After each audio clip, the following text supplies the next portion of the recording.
అజ్ఞాతంలో ఉన్న పాండవుల జీవితం ఒక మలుపు తిరిగింది. గాంధర్వ రాజైన అంగరాపర్ణుడిని ఓడించిన అర్జునుడు అతని నుండి చాక్షుషి విద్యను వరంగా పొందాడు. ముల్లోకాల్లో దేనినైనా చూడగలిగే ఆ శక్తి పాండవుల భవిష్యత్తుకు పునాది వేసింది. గాంధర్వుడు ఒక రహస్యాన్ని బయటపెట్టాడు. మీ కష్టాలకు కారణం మీరు పురోచరుడు లేకపోవడమే. ఆయన సూచనతో ద్వామ మహర్షిని గురువుగా స్వీకరించి పాండవులు పాంచాల దేశానికి ప్రయాణమయ్యారు. మార్గం మధ్యలో బ్రాహ్మణుల ద్వారా ద్రౌపది సౌందర్యం, ద్రుపదుడి ప్రతిజ్ఞ గురించి విని బ్రాహ్మణుల వేషంలోనే స్వయంవర మండపానికి చేరుకున్నారు. పాంచాల నగరం కలకల్లాడిపోతోంది. దేశ దేశాల రాజులు వీరులు తరలివచ్చారు. మండపం మధ్యలో ఒక భారీ విల్లు, ఆకాశంలో వేగంగా తిరుగుతున్న మత్స్యయంత్రం, కింది ఉన్న నీటి కుండలో ఆ చేప ప్రతిబింబాన్ని చూస్తూ దాని కంటిని కొట్టాలి. అదే ద్రుపదుడి కఠినమైన పరీక్ష.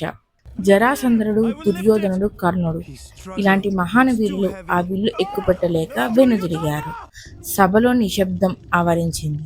ఈ సవాల్ను గెలిచే వీరుడే లేడా అని అందరూ అనుకుంటున్న తరుణంలో బ్రాహ్మణుల వరుసలో నుండి ఒక యువకుడు మెరుపులా లేచి వచ్చాడు. అతడే బ్రాహ్మణుల వేషంలో ఉన్న అర్జునుడు. సామాన్య బ్రాహ్మణుడు విల్లు పడితే రాజులంతా హేళన చేశారు. కానీ అర్జునుడు ఏకాగ్రతతో నీటి వైపు చూస్తూ బాణం వదిలాడు. మరుక్షణంలో మత్స్యయంత్రం ముక్కలై కింద పడింది. సభ మొత్తం జయ జయధ్వనులతో మునిగిపోయింది. ద్రౌపది చిరునవ్వుతో అర్జునుడి మెడలో పూలమాల వేసింది. కానీ ఓటమి తట్టుకోలేని రాజులు ద్రుపదుడిపై, బ్రాహ్మణులపై దాడికి దిగారు. అప్పుడు భీముడు ఒక చెట్టును పెకిలించి గర్జించగా అర్జునుడు గాంధీవంతో వారిని నిలువరించాడు. అక్కడ ఉన్న శ్రీకృష్ణుడు వారు పాండవులే అని గుర్తించి గొడవను ఆపి శాంతిపరిచేశాడు. విజయోత్సాహంతో అర్జునుడు ద్రౌపదిని వెంట పెట్టుకుని తాము ఉంటున్న కుమ్మరి ఇంటికి వెళ్ళాడు. బయట నుండే అమ్మా, ఈరోజు ఒక గొప్ప భిక్ష తెచ్చాం అని పిలిచాడు.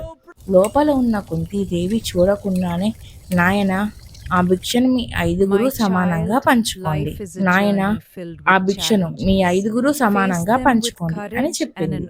ఆ ఒక్క మాటతో చరిత్ర మారిపోయింది. తల్లి మాటను జవదాటని పాండవులు ద్రౌపదిని ఐదుగురు వివాహం చేసుకున్నారు. ఒక వీరగాథ ఒక విచిత్రమైన బంధంతో కొత్త మలుపు తిరిగింది.